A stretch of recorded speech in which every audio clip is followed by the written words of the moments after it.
Hello మామ, welcome back to one more vlog. మీరు first time నా ఛానల్కి వచ్చుంటే నా పేరు Vinay. Do like, share, comment, subscribe to Vinay in trouble. అసలుకి ఈరోజు వ్లాగ్ ఏందనంటే, కారు కొని పట్టుమని 3 నెలలు కూడా కాల, కరెక్ట్ 2 months అవ్వస్తుందంటే 2 months అయింది. నిన్న నేను ఆఫీస్కి వెళ్ళేసి రిటర్న్ అవుతున్నా. సినిమా చూడడానికి వెళ్తున్నా. ఫస్ట్ సినిమా చూసి తర్వాత ఇంటికి వెళ్ళిపోదామని అనుకున్నా. సినిమా చూద్దామని వెళ్తుంటే నలసంత గులకరాయి ఇంతది ఎగిరి నా విండ్షీల్డ్ కార్ అద్దం ఏదైతే ఉందో వచ్చి ఫట్ అని కొట్టింది. గ్లాస్ పగిలిపోయింది. కారు కొని 2 నెలలు కాల. ఇప్పుడు ఇన్సూరెన్స్ కంపెనీ వాడికి కాల్ చేస్తే $1000 డిడక్టబుల్ ఉంది. గ్లాస్ మొత్తం రీప్లేస్ చేయాలంటే $1000 అవుతుంది. అది రిపేర్ చేయగలిగాము అని అంటే ఒక $200 సంథింగ్ అవుతుంది. నీ డిడక్టబుల్ ఎక్కువ ఉంది కాబట్టి నువ్వే పే చేసేసుకో ఆ $200 అన్నాడు. ఇప్పుడు అదే అపాయింట్మెంట్ బుక్ చేశాను. సేఫ్ లైట్, ప్రోగ్రెసివ్ ఇన్సూరెన్స్ సేఫ్ లైట్తో టైఅప్ అయింది. సో మనకి సేఫ్ లైట్తో అపాయింట్మెంట్ బుక్ చేశారు. ఇప్పుడు అక్కడికి పోయి చూసి మూమెంట్ ఏందో తెలుసుకొని అకార్డింగ్లీ, నాకేమో 9:30 కల్లా ఆఫీస్ ఉంది. ఆల్రెడీ 9 అవ్వస్తుంది టైం. 9కి అపాయింట్మెంట్ పెట్టుకుని ఉన్నా. ఇంకెప్పుడు లేవు అపాయింట్మెంట్స్ ఖాళీగా.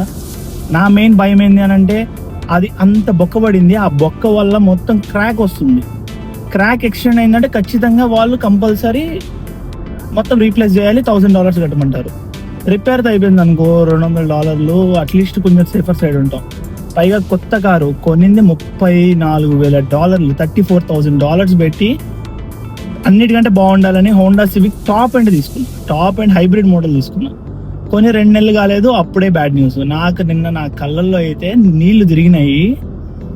మస్తు బాధ అనిపిస్తుంది. ఎంతో ఇష్టంగా డబ్బులు సేవ్ చేసుకొని కొనుక్కొని దగ్గర ఆల్రెడీ నేను $10,000 పే చేసేస్తున్నా కార్కి. ఇంకా $25,000 పెండింగ్ ఉంది. ఇది కడుతున్న 2 EMIలు కట్టాను.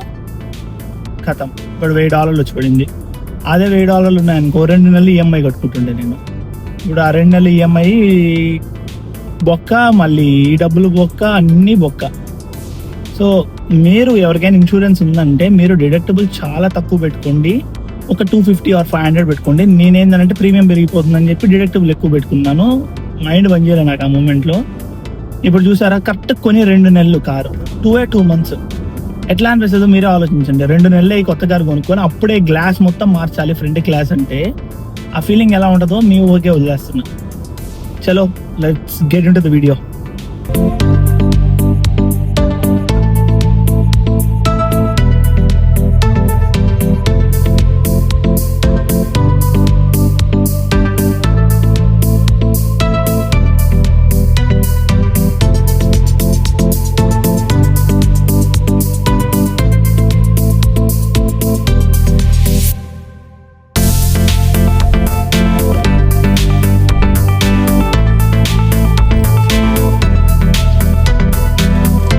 Yeah, for the chili. Yep, sure. Very minor. You can see in here. This one okay. Right here. Yeah. That's very small one. So we should be able to fill that. Now the repair. Okay. It fills it. బొక్క ఎక్కడ పడిందో చూపిస్తా చూడండి. ఇదిగోండి, కనిపిస్తుందా? ఇదిగో ఈ బొక్క. ఎస్పెషల్ ఈ చిన్న బొక్క కాస్ట్ $150. ఇప్పుడైతే రీప్లేస్ చేయాల్సి వస్తే $1000. వెనకుని చూడు, అదే కారు. ఇందాక ఇప్పుడు వీడియో పెడతా చూడండి ఎక్కడ కరెక్ట్ బొక్క పడింది అనేది. మొత్తం మాట్లాడాను, ఆల్మోస్ట్ సెట్ అయినట్టే. రిపేర్ అయితే ఇన్సూరెన్స్లో మొత్తం కవర్ అయిపోతుంది, నువ్వేం కట్టాల్సిన అవసరం ఉండదు. రీప్లేస్మెంట్ చేయాల్సి వస్తే మాత్రం నువ్వు ఏదైతే డిడక్టబుల్ పెట్టుకున్నావో $1000 పెట్టుకున్నావు కదా నేను డిడక్టబుల్, ఈ $1000 నేను పే చేయాలన్నారు. మిగతాది ఇన్సూరెన్స్ కవర్ చేస్తుందంట. నాకు తెలిసి మొత్తం గ్లాస్ మార్పించినా కూడా $1000 అయిద్దేమో.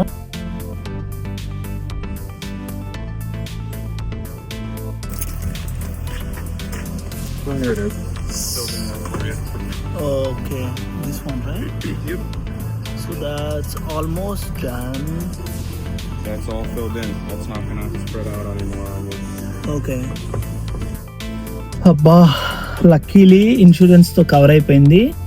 ఇది రిపేర్ అయితే చేశాడు, 100% అయితే పోలేదు. ఆ క్రాక్లు అయితే ఒక 3 cracks పడ్డాయి.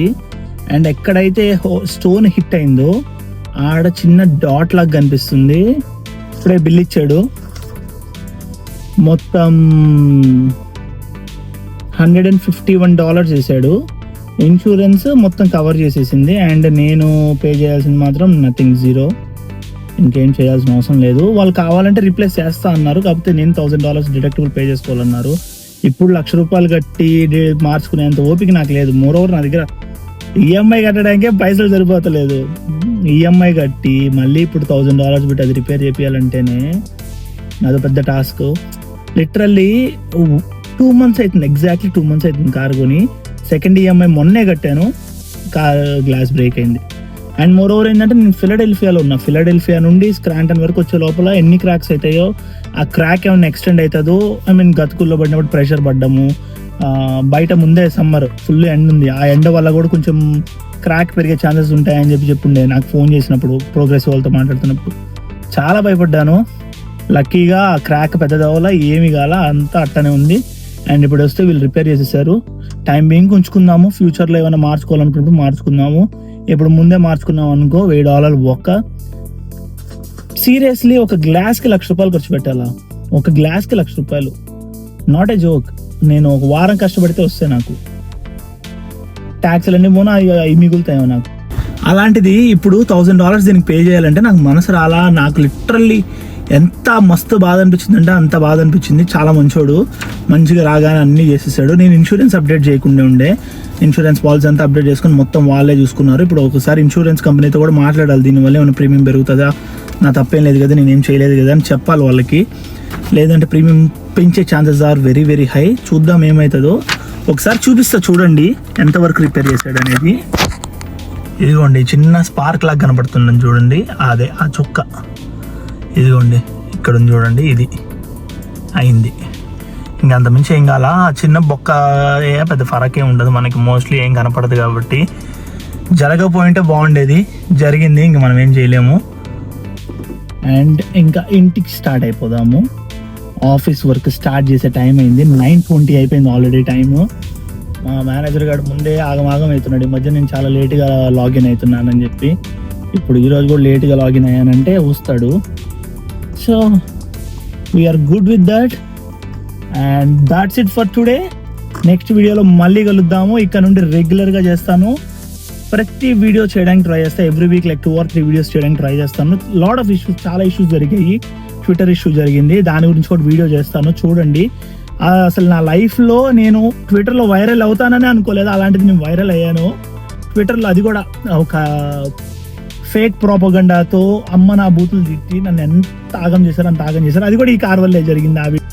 అప్పుడు ట్విట్టర్లో ఇంత మ్యాటర్ జరగడం కూడా మెయిన్ రీజన్ ఏంది, ఈ కార్ కొనడమే. ఈ కార్ కొనడం వల్ల జరిగింది. దాని గురించి కూడా క్లియర్ వీడియో చేస్తాను. ఎందుకంటే చాలా చాలా జరిగినాయి ఈ మధ్య లైఫ్లో. అన్నీ షేర్ చేసుకోవాలనిపిస్తుంది, చేసుకుంటాను. Do follow for more. మర్చిపోకుండా సబ్స్క్రైబ్ చేసుకోండి. That's it for today. Bye.